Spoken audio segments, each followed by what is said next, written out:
The Around the NFL podcast. Swings on 3-0 counts. Welcome to another edition of the Around the NFL podcast.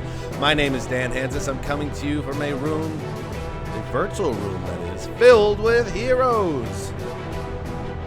Marc Sessler, Chris Wesseling, and Gregg Rosenthal. What's up, boys? Hey, Dan. It's Mondays with Wes. Yeah, Mondays with Wes. that 3-0 count thing, I mean, it's all situational. You can't just go up there hacking when you're down by 5 runs and nobody on base. You know, it totally depends on the situation. We were texting a little bit, and I'm like a super newbie to the sport. But Dan, I liked your take on this that you presented to us in private, which I don't know if you'd want to share in public. Maybe not. No, I would never share my thoughts on the Fernando Tatis Jr. controversy in public. No, I was saying, well, this is a bit stale now. This is like last week's news, but the young Padres star who we saw at Wes's bachelor party a year ago, in fact, but now he's become a superstar. The Padres were kicking somebody's ass. I think it was the Rangers last week, and it was a 3-0 count with the bases loaded late in the game. His manager, the other team, was hoping he would not swing at the meatball thrown right over the middle of the plate on 3-0. Tatis said, F it. He said he didn't see the sign. He hit it 430 feet. Everybody was mad at him. And then sports Twitter does this thing as someone that follows baseball very closely, and it's one of my favorite sports writer tropes concerning baseball. Sports writers and baseball writers love to let you know that they're on the side of being against the old rules, the way the game should be played.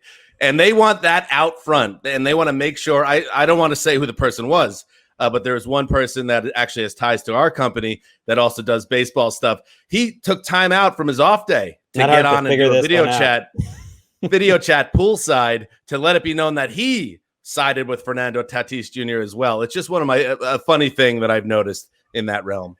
Well, it's also one of those hey, I might be out on a limb here, but don't, I think it's fine to swing on 3-0. It's yes, you and 98% of the people. That's the thing. It's not really a take. Everyone agrees with it. There's very few people who disagree at this point. So it's not an interesting thing to talk about. Everyone younger than Bob Feller agrees with it. I like how he stole third the next day. That was when that's when he won me over. And I'm still learning the basic rules. So forget the unwritten rules. I don't need to deal with that. You keep saying that. You worked at Baseball Weekly and you grew up a big baseball fan. I'm confused. Did all that information just, seep out of your brain? Oh, entirely. Okay. Mark's you can steal third? What? If I stopped following football or working in football, how many of these absurd names, second, third string safeties and linebackers would go immediately into the hemisphere. I would be spending my time completely differently. And that was 1996 when I worked for Baseball Weekly. That is essentially the 1950s right now. So, not a lot of knowledge. To connect the dots, my move, I said to Mark, was to take the side of the unwritten rules on Twitter. Be I believe in the unwritten rules and they should be respected. And that would get you some pop if you want to get some heat. I would love it. Get some retweets and some replies. All right. It is West Monday, and this is 3 in a row with Mr. Wesseling, which means we're on a streak. Speaking of baseball, it's a Ripken-like streak. Let's go for it. It's a Joe D type streak. Why don't we go for 56 straight weeks, Wes? How you feeling, by the way? Feeling all right. My back hurts a little bit, but it just depends on the day. Weekend was pretty good compared to the previous week. So I'd say I'm feeling better now than I was a few weeks ago. All right. So we have progress. I think that's valid. Call it progress. Not a progress stopper, as Bill Parcells would say. One of my favorite Parcells-isms. Get rid of the old guy. Up, actually. It came up, actually, on Friday's edition of the Around the NFL broadcast, which I hope you guys are tuning into. And if you are checking in on the subreddit, there's a link up there if you missed it when it was on the network or on NFL.com live streaming on Friday. And we'll have another episode coming up Friday. Today's show. Yes, Greg? Hit me with a that I wasn't expecting. Well, it is ironic that Bill Parcells, in hindsight, was kind of a progress stopper for his old assistant who's outshined him now. Wow. I don't know about that, Greg. I know, that is reductive thinking, but that's your opinion. That's fine. All right. Today's show, we're talking about hype teams. Every year there are a few teams that get really pumped up by the football cognoscenti. And this year is no different. Mark, you know all too well that it was your team that was the Hype Bunny champion of 2019. Didn't work out. No. But this is a new year. So we're going to kind of look into that phenomenon and look at what teams could be, what teams kind of are in that on the hype train this year. If there's a team that's the hype team champion, like the Browns of 2019, and more importantly, what teams are out there that deserve hype, aren't getting it, and then will end up surprising people once we start playing football. That's coming up later. But first, let us do some news. Back to Doncic. Doncic pulls up, three-pointer. Bang! Bang! It's good! Doncic wins the game at the buzzer! You can't tell us to stick to football. We cover all the sports, baby. Luka Doncic, an omnibus today, yes. Yes, of the Dallas Mavericks, just a virtuoso performance.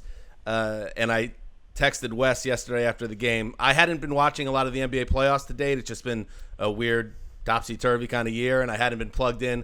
But I started watching a little bit this weekend, and I was lucky enough to watch that whole game. And that dude, he is special, and it's like Mahomes special potentially. In the NBA. He's 21 years old, Wes. I looked it up. I figured because he's, from another country that maybe he was a Euro ball star for about 9 years and he's a 29-year-old rookie. No, he's 21. He was born in 99, Wesseling. 99. When you're doing things that only Oscar Robertson and Charles Barkley have ever done, I mean, that's some pretty elite company. At 21 years old, and I was, I have been paying attention to the NBA. I've been watching it. I like watching it. But I go back and forth on it because it's amazing how skilled these guys are, especially the younger players like Luka, to be 21 years old and have that many skills, to have like 30-foot range, to be a point guard in a 6'7" forward's body, to get 17 rebounds in the same game. And at the same time, like, the game of basketball is kind of boring because it's just a 3-point contest. So you got to balance that out. Like, the players are so much more skilled, yet there's not as much fun basketball to watch. I do think another annoying Twitter phenomenon, if you want to call it that, bloomed off of this. And that's when you get the everyone's like, when I was 21, I was raking leaves in my yard and like living in my basement. It's like, we get it. Like 99.98% of us are not achieving what he's achieving at age 21. Okay. Wait, you're not matching up to like a generational athlete in achievement at your age? It's a shocker. Luka Doncic was a star in the Euro League, by the way, at like 17, and still 4 teams passed on him. It's amazing. And we talk about the Bears trading up for Trubisky, and then Patrick Mahomes going to the Chiefs several picks later. The Atlanta Hawks had the rights. In fact, I think technically selected Luka Doncic. Is it Doncic? Doncic. See, I'm new to this. It's a little weird, though. The Suns get no heat for like drafting 8 and number 1 overall. I mean, at least the Hawks got to get. Well, so the Trae Young's pretty good too. I mean, the best tweet I saw was the Bears missed on this NBA player, which is yes, they did. Anyway, so yeah, and where is the defense, Wes? In the team NBA? got eliminated yesterday. Dropped 150 points on him. No, I don't know. I'll amazing. be cranky about that. Well, it's get to the point where it's like football, where you can't really compare stats. I mean, if you look back to the 90s, right.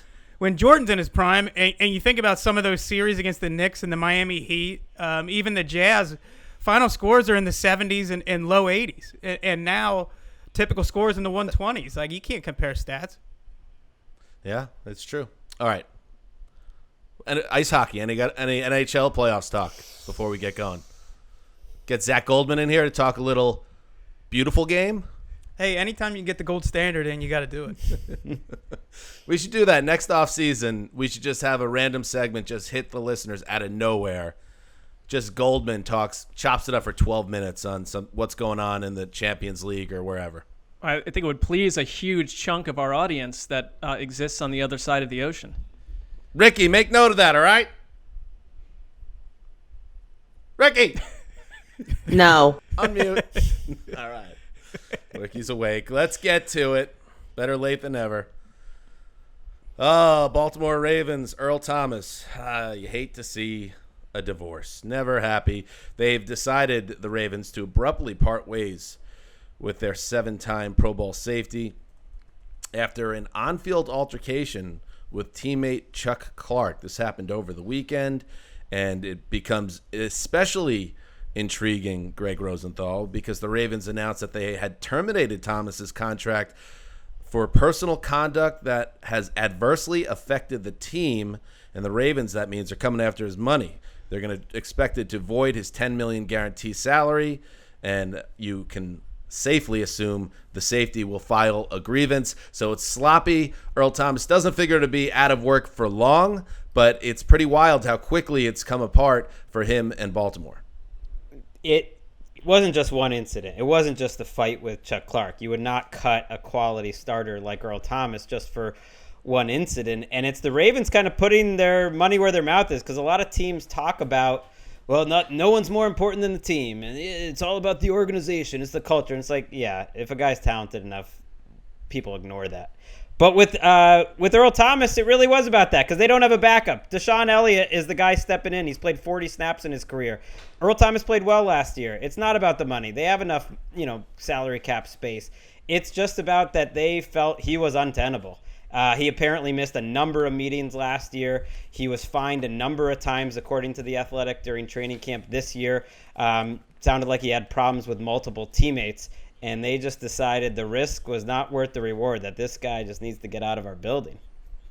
I think the most interesting thing when you look at this is the young guy had enough of the Hall of Famer. Chuck Clark, a young player in his third or fourth year, he had enough of the All-Pro. The perennial All-Pro didn't know his assignments. Like you said, had been late to meetings. Mike Silver reported that last week he told him he couldn't show up on time because he was getting his car washed. Car washed. The old guy, the future Hall of Famer, was putting the younger players in such a bad position that they said, we can't handle this guy anymore. We don't want him around anymore. He doesn't care. He's not committed. And you talk about progress stoppers. That's what the Ravens decided. That a guy who maybe was slightly above average starter last year, in the first month of the season was a liability big time. You could tell he didn't have the speed anymore. And to me, he plays more like a box safety now than a free safety. And I think the Ravens said that this guy's stopping our progress. We'd rather go forward with Deshaun Elliott. Yeah, when you see Pete Carroll and John Schneider, and you see John Harbaugh and Eric DeCosta move away from a player like this, and you hear the stories, and there are some Earl Thomas stories that we heard that aren't necessarily out there.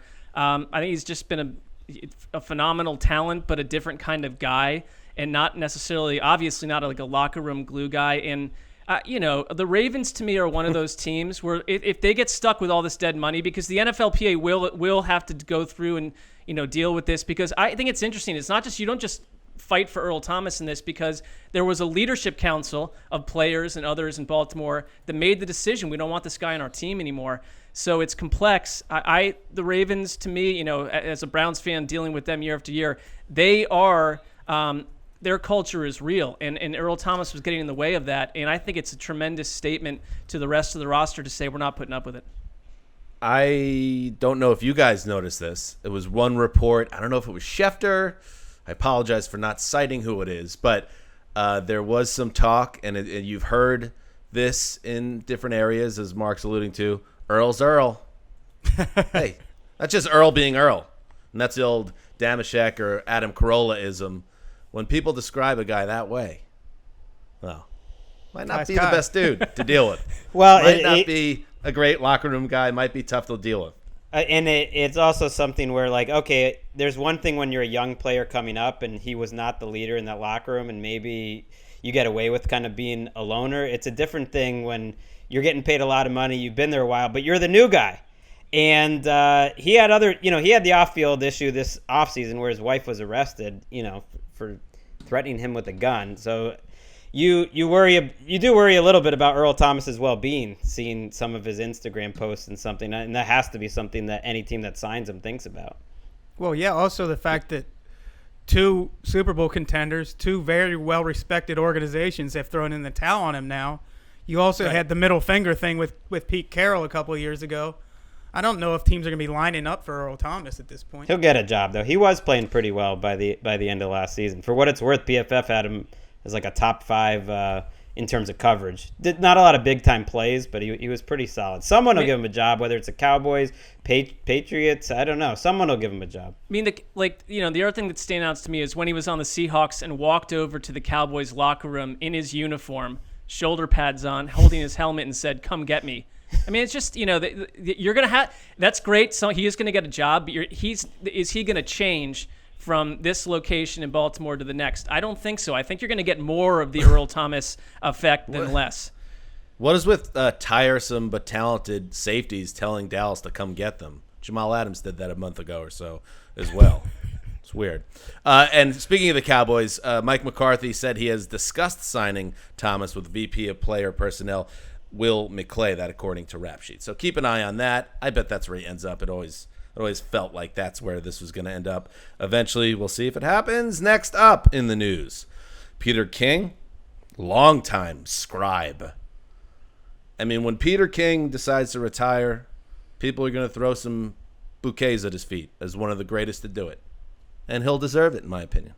Greg disagrees. I think King is one of the great football writers. Please, what are you trying to do here? I don't know.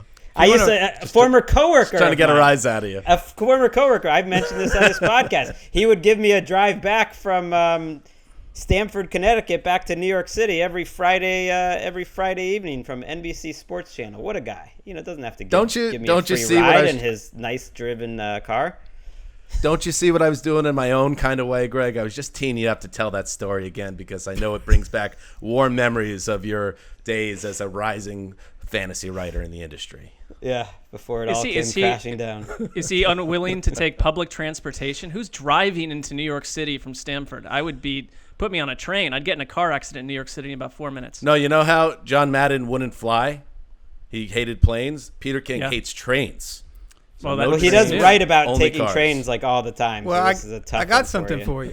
One of the better football magazine articles of all time was Peter King's 1990 article on John Madden and the Madden Cruiser called Busman's Holiday. Wow. Where Madden is in the role of John Steinbeck and travels with Charlie, and King chronicles his bus ride across the country. It's one of the better articles. Look it up, Busman's Holiday.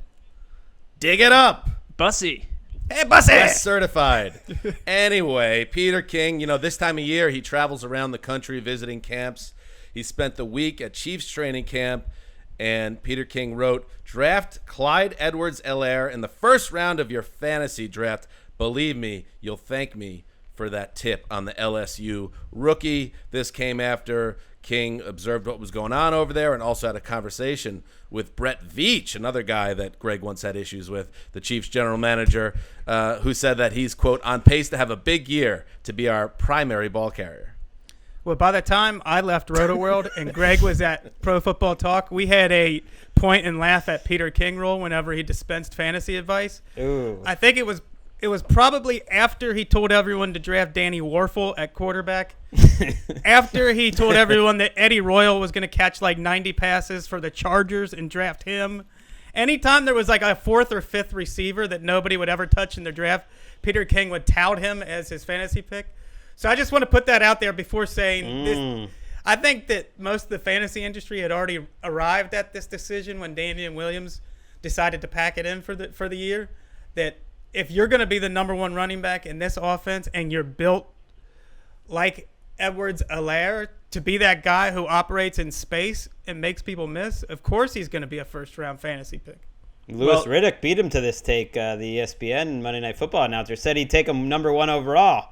And that's a guy who has made it clear he has deep connections inside the Chiefs building. So someone high up, maybe even someone that I once gave a high-pitched voice to in our what is that segment called? You're the GM. You're the GM. I mean, it doesn't mean I was getting on Veach. I was just giving him a high-pitched voice, I would point to Veach's comments about Patrick Mahomes the year before Patrick Mahomes became the starter after he had made one start the year before, and he gushed over Mahomes at the Combine. And it made headlines because there were, it's fair, but there were people just saying, pump the brakes on Patrick Mahomes. Let's see what he's actually like when we get a full season out of him. So when when Veach goes off on Elaire this way, I'm going to listen. His ADP is 22 right now. I'd looked it up. You guys know I've been tracking this stuff. I would ask you this. In the first round, would you take Clyde Edwards-Helaire over Patrick Mahomes, who's going at 11 right now? Hold that thought. That's a cliffhanger. Wes, it's a cliffhanger because Wednesday coming up. I won't be here Wednesday. All right, so Wes, that was okay. You could feel free to expand on this after this plug. The 5th annual, maybe, Around the NFL Fantasy Extravaganza. And it's the biggest one ever, folks. Guests galore. If you're respected in the fantasy industry, if you're a good yacker, if you do your homework, this is the fantasy special for you. So that's coming up on Wednesday's show. Wes, since you will not be with us on Wednesday, do you want to expand on that? Oh, well, just that the fantasy industry, they spend all their time agreeing with each other on everything instead of doing useful things like fixing their sport when the quarterback is the most important position in all of American sports and yet is not important at all in fantasy football. So fix your sport. That's a fair point. They get in that fantasy bubble, and a lot of the analysis is sort of comparing itself to the other analysis out there. Like, oh, we're higher on this guy than others. Like, people want to give yourself a pat on the back. You had Lamar Jackson in the 8th round, instead of him average going in the 9th. Well, you didn't put him in the 2nd, and then people would have won their league. So I don't want to hear about that. There you go, Greg and Wes. Brick by brick, they built Roto-World, so they speak from a place of knowledge. So they might sound cranky to you, like old men, but no, we are. They are forefathers of the industry in a lot of ways. I would wonder what our forefathers and our grandfathers would think of fantasy football in general. Oh, here you go. No, because you can't play both sides of the fence, Sessler. I didn't say here's what they would and dropping ADP and all this stuff, and then you start doing your little hobby horses digs again. No, I didn't say here's what they would think. I said I wonder what they would think. I will not answer for them. I wonder. I think they're coming back from the war front, World War II, and signing up for a fantasy football team. Don't think so. Well, I think if you go back far enough, our grandfathers thought that sports were piddly. I mean, not even fantasy sports, just actual sports were not worthy of their attention. Imagine telling Ed Sessler the first, Mark, that for your primary income, you talking to a microphone about football. Oh, I'm sure they have multiple questions. They've had multiple questions about what I'm doing in general for decades. So that, you're right. And rest in peace, Ed Sessler the first, 1881 to 1950. You haven't totally nailed the name there, but I see where I appreciate the lineage check. Thank you. Okay, cool. All right. In other news, the Chargers have their wide receiver room thinned out because Rap Sheet reports that Mike Williams has been diagnosed with a sprained shoulder. He's week to week. We don't like to hear week to week at this stage. We're too close to the season. In fact, the season come Thursdays, 2 weeks away from kicking it off, or 2 weeks and 3 days for the rest of the teams. So there's a good chance there, Sessler, that Mike Williams isn't available for Tyrod Taylor and company, and that is not great. I mean, outside of Keenan Allen, the what's left at wide receiver is super concerning. You got rookies. You got Joe Reed, KJ Hill. I mean, you got Tyrod Taylor at quarterback. I don't love this offense at all right now, depending on what happens here. It worries me when we talked about last week whether the Chargers would be a team of ATL candidate. They remind me a little bit too much of the Detroit Lions of the past couple of years where they're so shallow at the skill positions. Running back, if Eckler gets hurt, they're in trouble. Wide receiver, if Williams is out, they're in trouble. Tight end, if Hunter Henry's out, they're in trouble. They just don't go deep at any of those spots. They are a team screaming to sign a veteran wide receiver at cuts or make a trade. Because those guys you mentioned, not one of them has an NFL catch.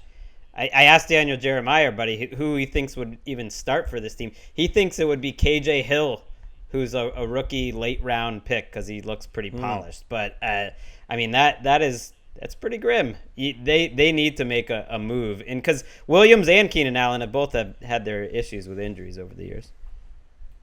Finally, in the news, reportedly 77 individuals connected with NFL teams tested positive for the coronavirus over the weekend. However, the NFL later cleared all those individuals who tested positive after what its testing partner called an isolated contamination during test preparation. So now all of those tests, all 77, as the report is attributing the number at, have been classified as false positives. Great news. And on top of the great news, but also a little bit troubling, we'll get to that in a second, Tom Pelissero reported just earlier this hour that Dr. Alan Sills, that guy's a rock star, the NFL's chief medical officer, says from August 12th to 20th, there were 58,397 tests administered, including 23,260 to players, 6 confirmed positive tests, 0 among players. So this continues to go really well. However, not great that there was a contamination, because what if that happens on Saturday before week 4? Right. Like one of those players who had a false positive was the starting quarterback for the Buffalo Bills. So what happens if this occurred 3 weeks from now on a Saturday night, Sunday morning, and Josh Allen can't get cleared in time for the starting game? Do they delay the game? Do they work with the company to have faster results? I think this incident might cause them to shore up a few things in their rules there. Right. Like there was some talk about maybe the game scenarios, you get this stuff done on Friday in case this occurs. But it's like the good news is it wasn't positives. That would have been like a nuclear bomb landing on the NFL. But like the concerning fact that you're sort of held hostage by these test results,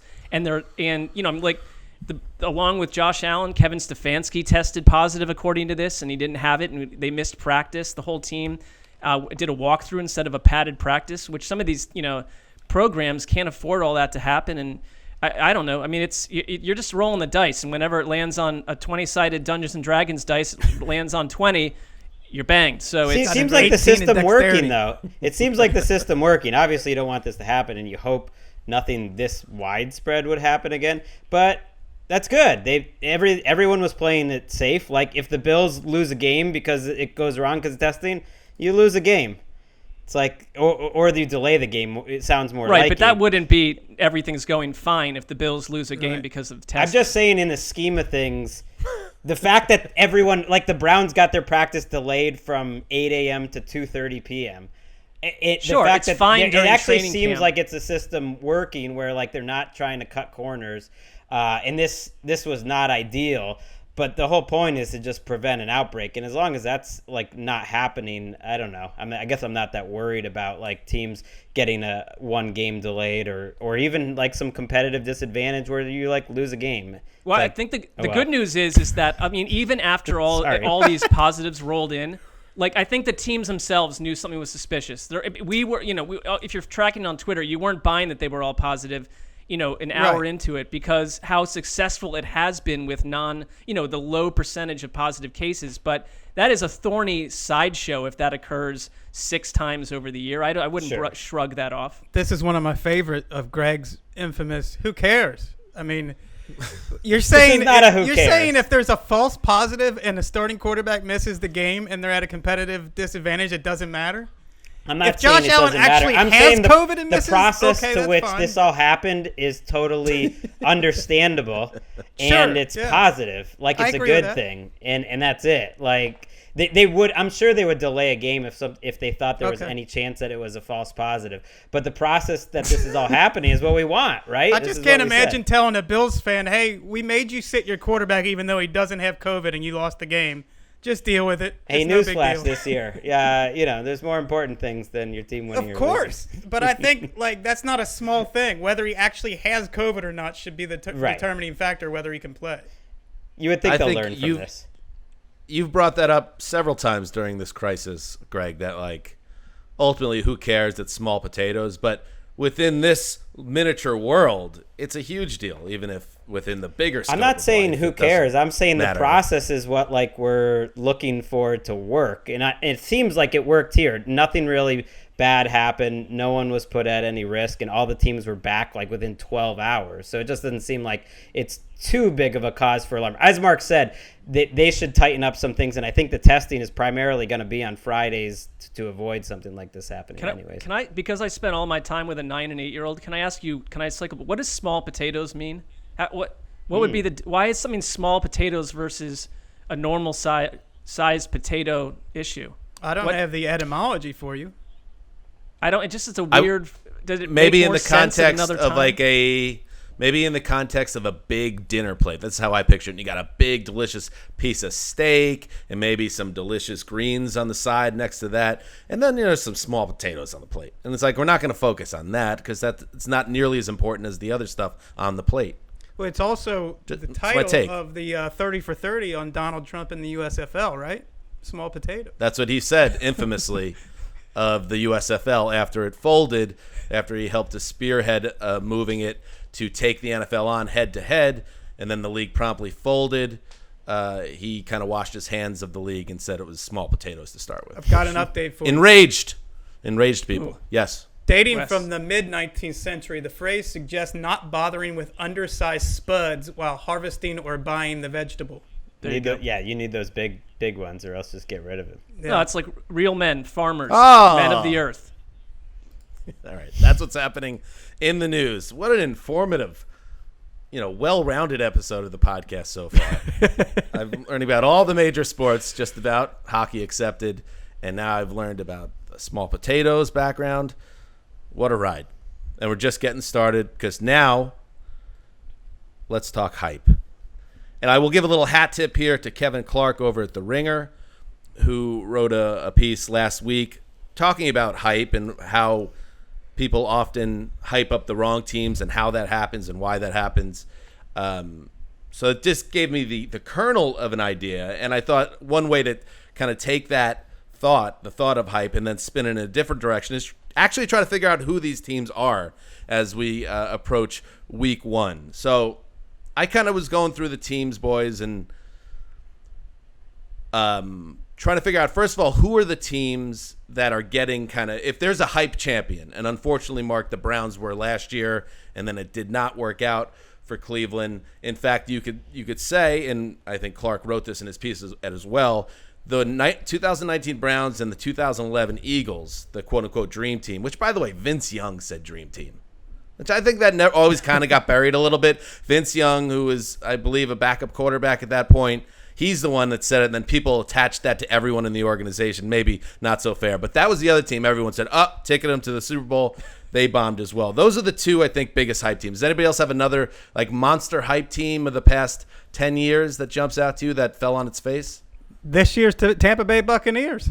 Okay, so let's get into it that way because the teams, when I kind of went through the list, tell me if I'm missing a hype champion contender for 2020 or if one that I have here, I have 5, doesn't belong. So I have the Colts, the Bucks, the Cowboys, the Cardinals, and the Bills. It's teams that have all seemed to be getting a lot of love in the industry, and their fan bases are on fire about their Super Bowl chances, and there seems to be a very popular sentiment that these teams are going to take their game to the next level. Is there any of those 5 teams, Indy, Tampa, Dallas, Arizona, Buffalo, not deserve to be there, and do you see another team that does deserve to be there? I think outside of the Buccaneers, I've heard the Broncos more than anyone, and maybe that's just selective viewing on my end, but I think the Colts are a reflection of this podcast. I'm not sure if I hear a ton of Colts talk elsewhere. The Cowboys are the one on that list. I actually had a hard time thinking of who this season is so clear. The Bucks,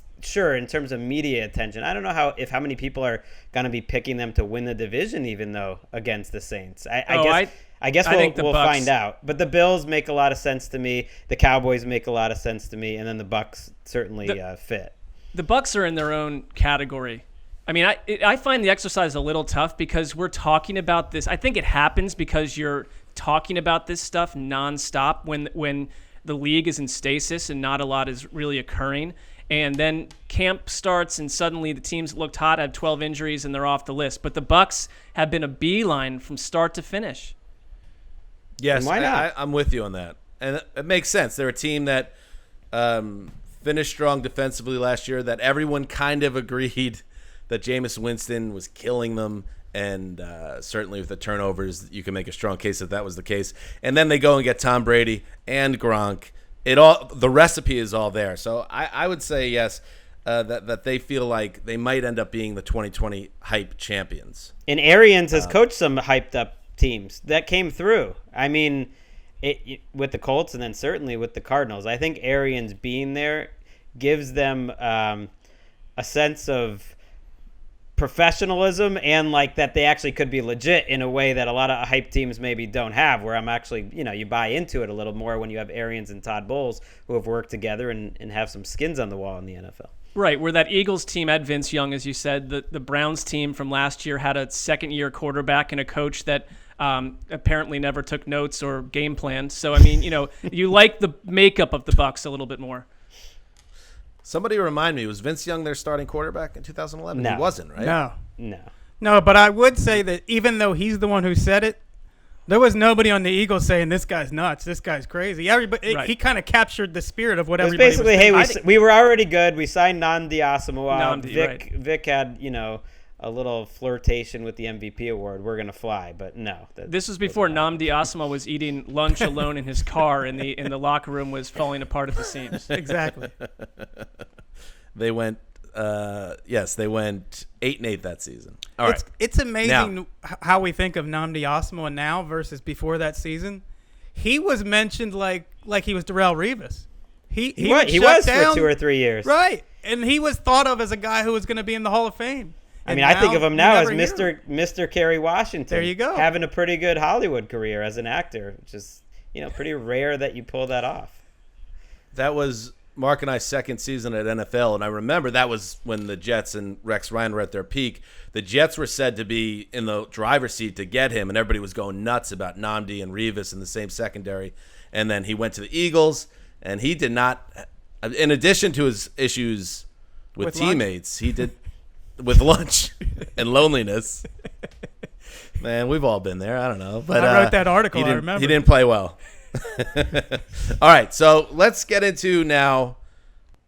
Let's bring up some teams that deserve more hype this season, and maybe if they're in the best position possible. It's better to be under the radar, and then kind of make your mark on the season, jump up a win or 2 or 3, get to the playoffs, make some noise. Greg, do you have a team to you that deserves a little more hype than they've gotten and are primed to do some damage? It's a tricky exercise because we're like reacting almost to what we've said too, because we are the cognoscenti, right.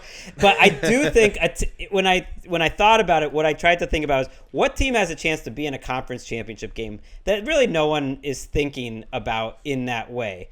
And I have 2 teams, but I'm going to throw out one that we haven't talked about in this way in a long time, and that's the Los Angeles Rams. That was my pick too. I just think that their floor last year for offense was average. And it's an offense-first league. It's a quarterback who I went back and looked at it. When I did the QB index in 2018, I had Goff 7th. I mean, he really did play well that season. If their floor last year was average, and they averaged about 30, 35 points in the last 5 weeks of the season on offense, then you think they should get better on offense this year. They should be closer to a top 10 offense with Woods, and Kupp back makes a huge difference. I really like Cam Akers. Their offensive line is a problem, but Higbee finally came through for them. You have Gerald Everett. Like, you have plenty of weapons. You have a good quarterback, and you have what we thought is a great play caller.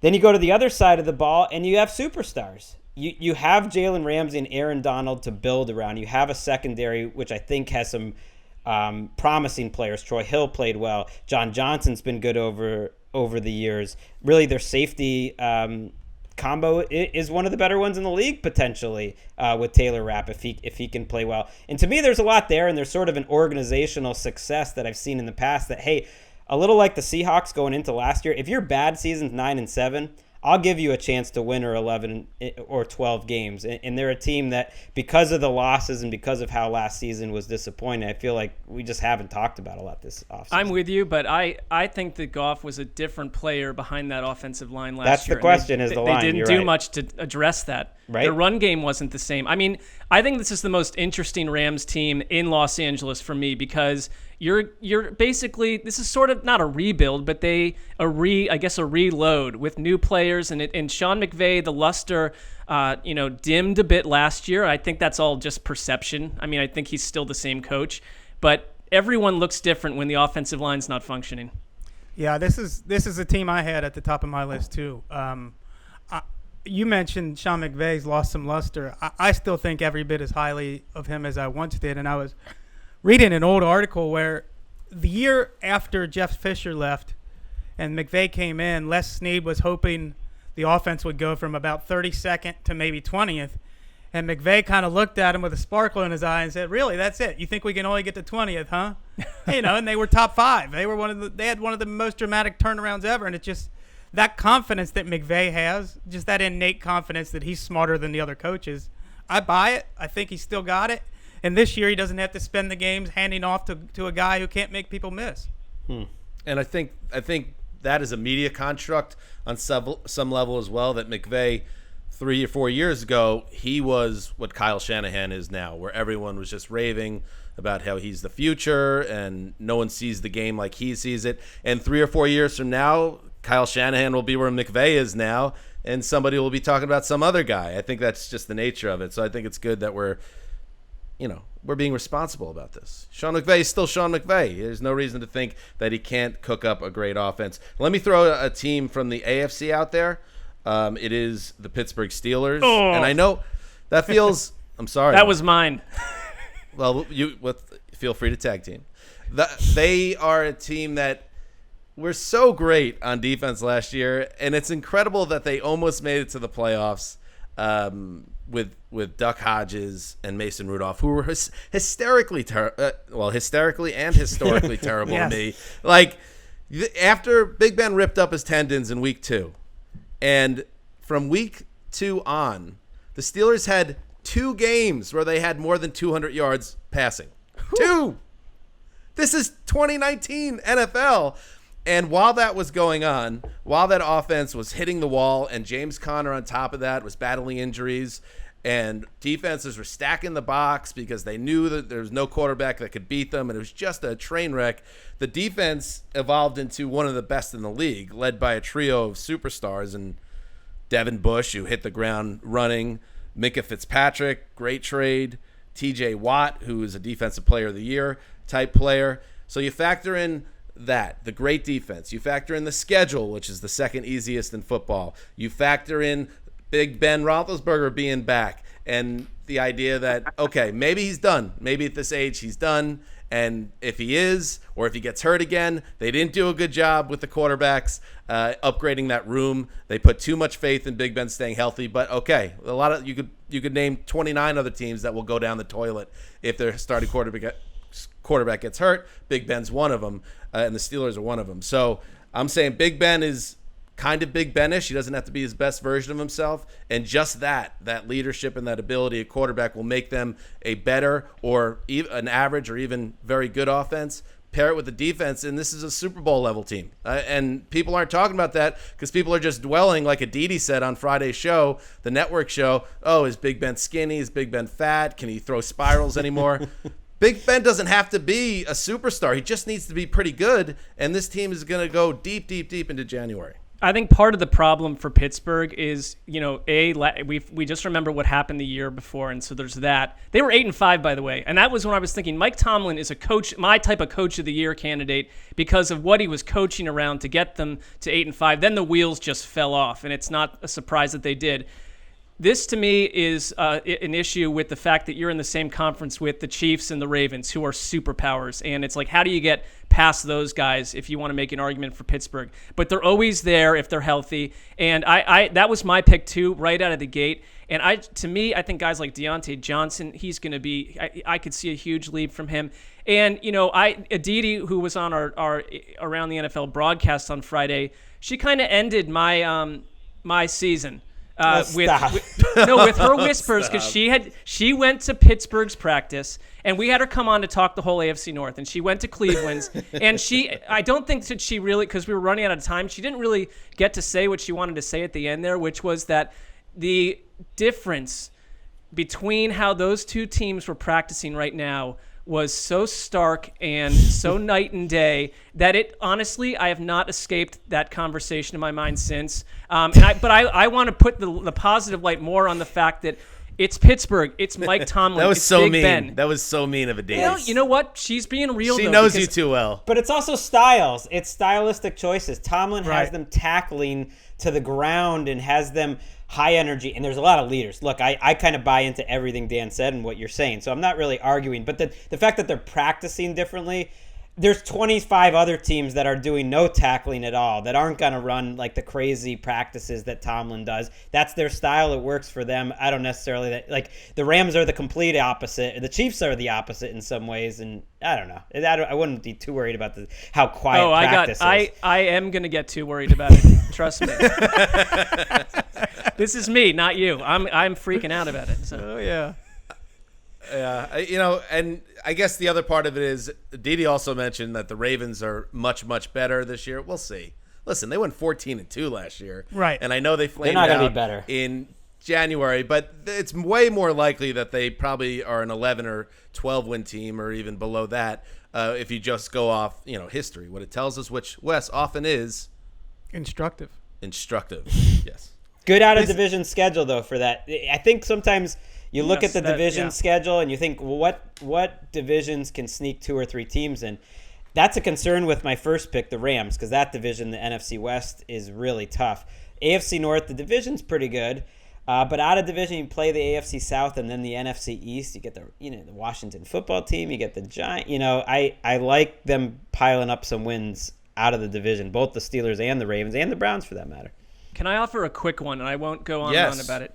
I think that and this is a team that when I think sort of year after year we say this team could go 5-11 or 11-5 because I don't think that's changed. That's the Texans, but I think the DeAndre Hopkins trade turned everyone so vehemently against Bill O'Brien, the general manager, that we forget that he's a good game day coach. To me, I think he's a good game day coach, and they always seem to be in the mix. You still have Deshaun Watson. I really don't hate their group of wide receivers. You've got Brandon Cooks, Randall Cobb, Will Fuller. Now, they all have to stay healthy. That's an X factor. If David Johnson did not arrive in a casket. I am just saying he's an actual player who might be good. I didn't love the trade at all, but I'm not writing him off quite yet. You've got pieces on offense. He actually did, and it was like an Undertaker thing in WWF where he sat up dramatically and the crowd went insane. Well, I like that.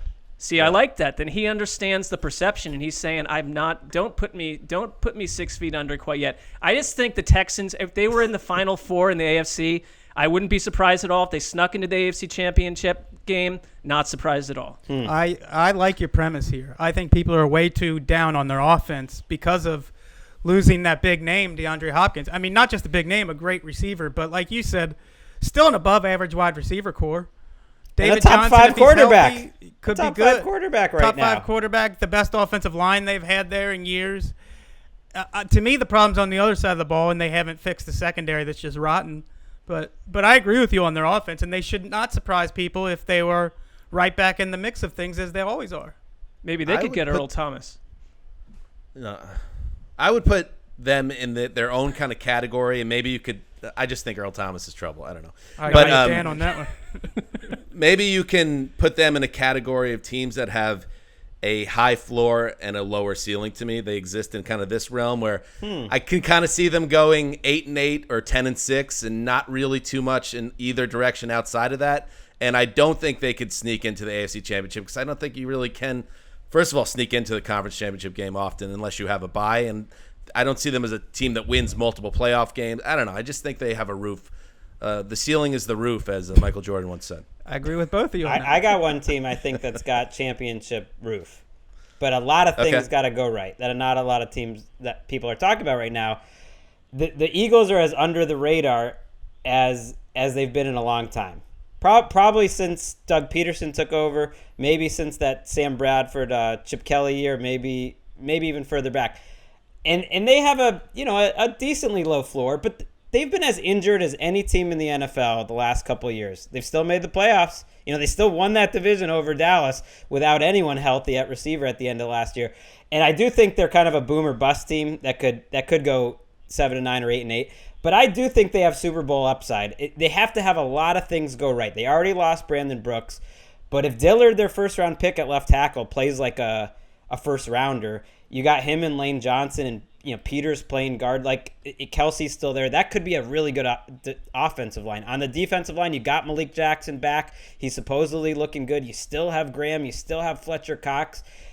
You have Darius Slay in the secondary. They like their secondary depth more than ever. You need Deshaun Jackson to stay healthy, Jalen Reagor to do some things. It is a lot of ifs, but I think if you just looked at hey, if their top 12 players stayed healthy and you stacked up their team versus everyone else's top 12 players staying healthy, the Eagles are up there. And we know their coach is good. We know their quarterback's pretty good. I mean, maybe he's not top 3, but he's good. I don't see why they should be discounted as a team that can go to the Super Bowl. Maybe that's because I just picked them to do that every year, and I just hoping. I picked them last year, and that went poor. I mean, I like that you have Washington in your division. You have the Giants.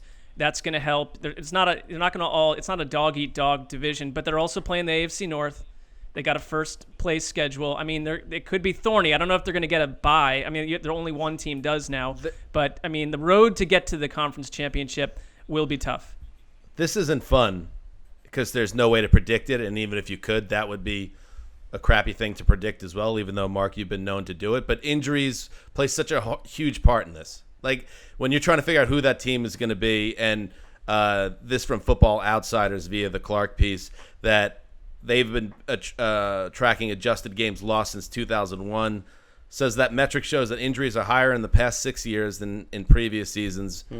And that it is a gauntlet, and it's a battle, a war of attrition, and that ends up becoming as big. Look at the Eagles last year, the Steelers last year. That's just luck to me. Some people say, I hate this, but some people say that luck or health is a skill. I don't know, man. I think sometimes you just get lucky. A guy rolls up on you or he doesn't, and that's going to affect these teams. People want maybe it to be their a quarterback can play his first postseason game ever. One of the primary points of that article from Kevin Clark that you mentioned this is based on is that we miss a lot on the hype teams because we don't factor in offensive and defensive lines. They're harder to, I guess, gauge, and I think that's a little bit unfair. I think most analysts, most pundits do factor in the lines, but they're like every other position. They're unpredictable. You think a team is going to have a good line, and then the right tackle goes down in week 2, or you think they're going to have a good line and they just don't gel because their first round pick isn't ready and he's not a good player. But back to the Colts, that's one of the reasons to believe that they're legit. And I think the Ravens and Chiefs have to be considered by far the class of the AFC. But then right after that are the Colts, because the offensive line, they've been together, this is their 3rd year now where they have the same exact starting 5. They're one of the top 5 units in the league there. And then the defensive line, that defense that Matt Eberflus has, the most important position on that defense is the 3-technique tackle, and they go out and get DeForest Buckner. I think that was a huge pickup, and he's going to play better than ever. Stephen Holder, their beat writer, put a report out today that Jonathan Taylor, he's like offensive rookie of the year type candidate, obviously, is getting to the second level over and over and over behind that offensive line. Now that's happening against the Colts defense, so make of that what you will. But Michael Pittman, Jonathan Taylor, Paris Campbell's getting a lot of buzz, and Rivers, unlike some of these guys, isn't going somewhere where he's having to start completely from scratch. He and Frank Reich, Nick Sirianni, these guys all know each other and work together well, so you could see it being a very smooth transition. If you get a good Rivers year, I like it too. The last time that we were talking about the Colts on this podcast with Wes, he was rightly calling out the idea of Rivers throwing timing balloons deep into secondaries. That's got to be a concern about a hype team, though, Wes. The old quarterback who's a turnover machine. It is. You just don't know. I mean, that's one of those things where you got to wait for the games because these old quarterbacks, it's the same thing with Tom Brady. Like, to me, it was obvious that we saw a drop-off in Tom Brady's skill set last year. People who are close to the Patriots disagree with that, so we'll see how it plays out. I thought it was obvious that we saw a decline in Phillip Rivers too, and Gregg I don't think saw as much. So we'll see kind of how that plays out. Rivers was on Inside Training Camp Live with Siciliano, our buddy, and Kurt Warner last week. Hearing Phillip Rivers speak with like a Colts hat on and talking about the whole opportunity, like it's surreal and it's got me fired up. I really do think it's one of the best storylines. It's not getting a ton of national attention, but he's such a great NFL figure. And if they can pile up some wins early and they kind of become one of those teams everyone's talking about, I think it's something people can get behind. America needs this team. Gregg, you didn't categorize Kurt Warner as our buddy. Would you like to cycle back and give him that label? Well, we did do the show with him on Neil Reynolds. With Neil Reynolds in the NFL UK. I was going to say Sky Sports. That was not for Sky. I don't know Kurt personally. I guess he was aware of us based on being on that show with him. But I don't know if you guys know him. I don't know if you guys know him personally. I'd like to be his friend. Neil at one point said something to Kurt and then set me up on something, and Kurt looked at me like I was a contest winner on that Zoom call. So I don't think we can safely classify him as a friend. It's a little early. By the way, contest winner. That reminds me of something we meant to talk about a few weeks ago about our friends overseas while we're on the topic. That Sky Sports has a brand new NFL channel. And how about that? It's debuting, it's unveiling with the opening kickoff and continuing on through all sorts of content. Hopefully, it sounds like they might put our broadcast show that we're going to do during the season, previewing games, they might put it on that Sky Sports NFL channel. So big cheers to Neil Reynolds and everyone. I don't want to call him out, but that? That would be foolish not to. I mean, right. We are the preeminent NFL podcast overseas. While we're at it, here's my direct deposit information. Right. Should I be factoring a windfall into this for the Wesseling household? The answer is no. Oh. But great visibility for the entire Wesseling family. Before we sign off, does anybody have like 30 seconds or less team out there? Because I had one more. I don't know if anybody else had another one. I'll give you a lightning round. Give me a lightning round. I'll give you Chicago Bears. And I wish they would have got a different quarterback. Mark, be careful. I wish they would have got a different quarterback, but Nick Foles isn't the worst in the league, and this defense was Super Bowl caliber 2 years ago. We know they can do it on one side of the ball. I think you could see some bounce-back years for guys like Allen Robinson, Tariq Cohen, David Montgomery. All right. I'll throw out the Seattle Seahawks, a team that as much as they gave up for Jamal Adams, I like the move because it showed a sense of urgency I think is necessary in that building where since the Malcolm Butler incident, as we'll call Super Bowl 49, that team has greatest play ever. It's not an incident.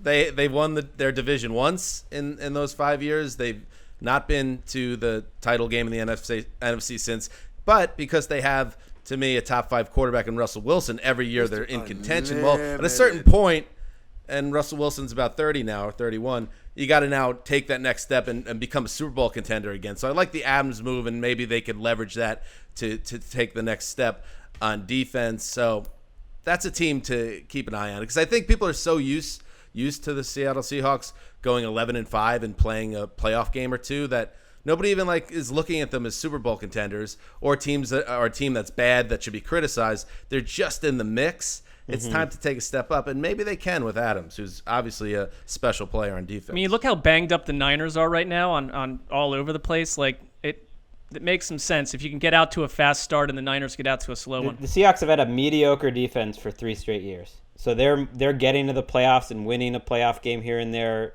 with a mediocre defense. So you're right, there is some upside there, Dan, if the defense actually becomes an asset on top of Russell Wilson. Look, it's not easy to beat Josh McCown with his calf ripped off his bone in January. So I credit where credit is due. And obviously, yes, that was a gutsy effort by Seattle. It goes without saying that because of the Jamal Adams trade and how personal it was for me as a Jets fan, I needed to step off formally Seahawks corner in 2020. I say goodbye, but like Earl Thomas, my Instagram story, despite bad blood, was one of respect. I said, hey, Seattle Seahawks, great working with you. I really had a fun time with you in 2019. Thank you for the opportunity and best wishes going forward, Seahawks and Seahawks corner. I mean, am I alone on the because Greg stepped Wait, off it last I year. lose track of which one of you guys are trying to kiss butt on Seahawks corner, I'm not on it. kissing I up to was that there mob all they last got year. up there in the Pacific Northwest.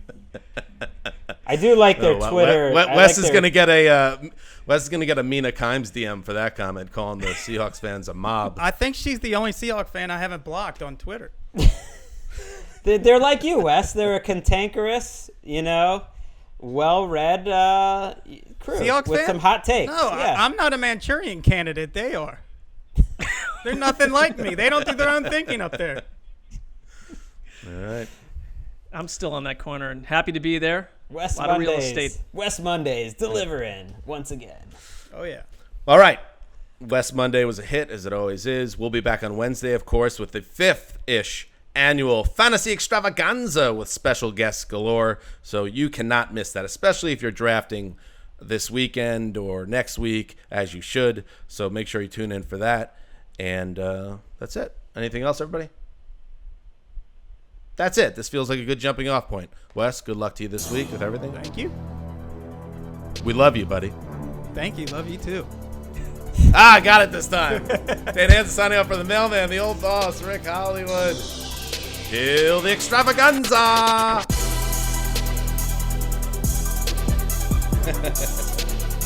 Don't think I didn't notice that you didn't sign me off there with a name. Wow. Oh, did I miss you? Mailman, the old boss, and Ricky Hollywood. Yikes. I'm going to be thinking about that in the next couple hours. Woof. It was the show of Dan's dreams. Lineup.